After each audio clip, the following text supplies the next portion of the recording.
Ma présence en ces lieux des rendez-vous d'affaires traduit l'engagement et la détermination du gouvernement congolais à renforcer les performances macroéconomiques du pays en relançant les secteurs privés en général et les petites et moyennes entreprises en particulier pour une croissance inclusive et durable.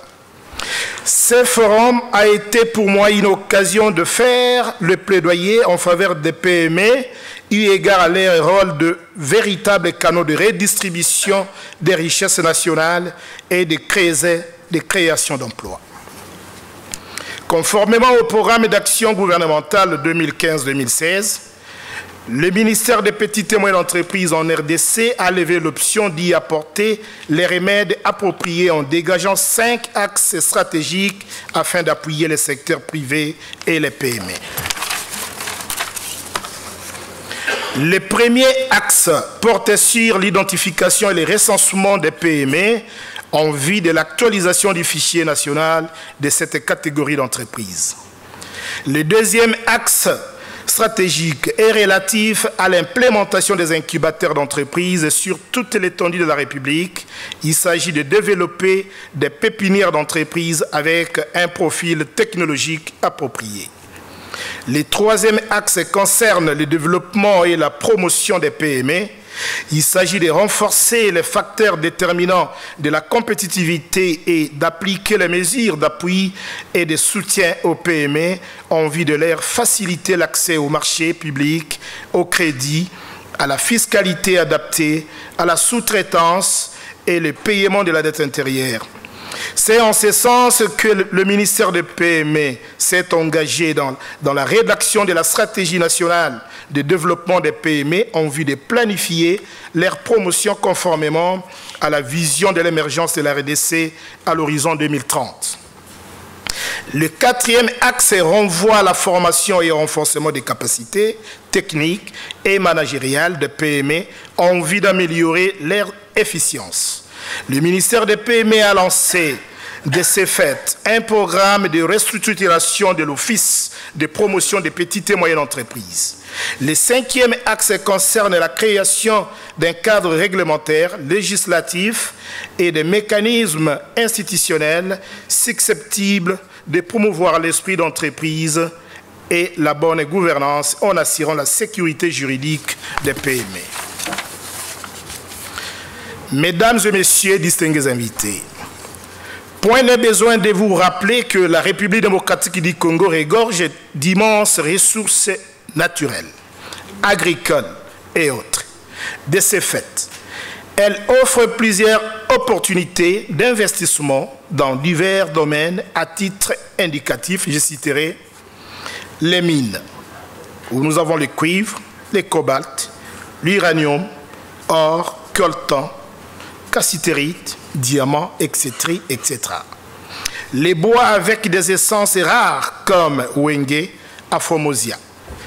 Les hydrocarbures, la pêche et l'élevage, l'agriculture avec l'implantation des parcs agro-industriels à travers quelques provinces dont le parc pilote de Bukangalonzo avec 80 000 hectares dans la province de Bandundu. Le gouvernement a investi 80 millions de dollars américains en fonds propres. Dans le cadre de la transformation des produits agricoles, des chaînes de valeur vont se développer dans les sites.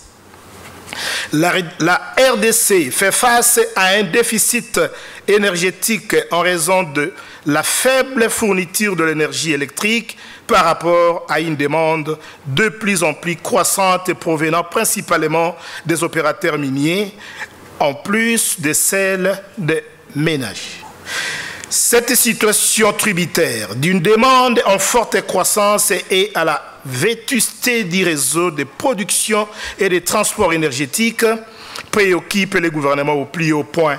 Ainsi, une série d'actions relevant aussi bien du court, du moyen que du long terme sont entreprises. Notamment le projet Grand Inga de 46 000 MW, lequel va desservir la République démocratique du Congo et beaucoup d'autres pays africains. Par ailleurs, Les rapports nationaux sur le développement humain en 2014 présentent un indice de développement humain situé à 0,414, une cote légèrement supérieure par rapport à celui de l'année précédente, qui donnait à la RDC 0,338 points. Cela prouve combien la RDC est sur la voie de son émergence. Le taux de croissance de la RDC est classé parmi les plus rapide, plaçant son économie en 3e position au plan mondial par le FMI, le Fonds monétaire international. Les dernières estimations situent le taux de croissance du PIB réel à 9,5% en 2014. Pour 2015, l'économie de la RDC devrait atteindre 10,5% des taux de croissance.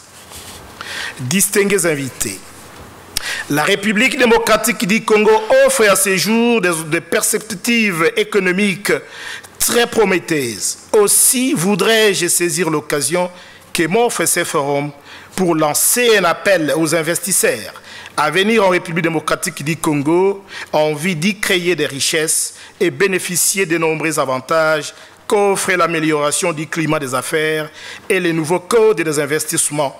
L'émergence de la RDC est en marche. Apportez votre pierre à l'édification du passionnant rêve congolais.